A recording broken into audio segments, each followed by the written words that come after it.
Good evening বন্ধুরা, কেমন আছো তোমরা? আশা করি নিশ্চয়ই ভালো আছে। দেখো, আমার মন ভালো নেই, সারাদিন আমি ভিডিও দিতে তো পারিনি, কেন জানি না।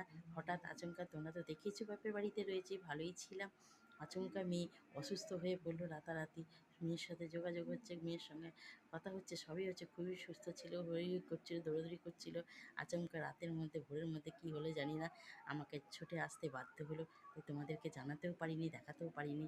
তাই নিয়ে এসে ডাক্তারখানায় নিয়ে এসেছি। তা আজকে দেখো, যে সবসময় আমার মেয়ের কাছে থাকে, সেই আজকে মেয়ের কাছে আছে। ঠিক আছে? আমার কপালে বন্ধুরা, তোমাদের বলছি, বেশি দিন আমার কপালে ভালো টাচ হয় না, বুঝলে তো? ভালো থাকাটাও আমার কপালে হয় না। তাই এরকমই হট হট করে আমার জীবনে চলে আসে, বুঝলে? তাই বন্ধুরা, তোমাদের কাছে সবটাই আমি শেয়ার করছি। হ্যাঁ, তোমরা সকলেই দয়া করে যেন আমার মেয়ে ভালো থাকে, সুস্থ থাকে। আগামী দিন জানি আমি আবার ভালোভাবে নিজেকে ভিডিও দিতে পারি, তোমাদেরকে সঙ্গে হাসি ঠাট্টা করে থাকতে পারি। এটাই তোমরা কামনা করো। সুস্থ থেকো, ভালো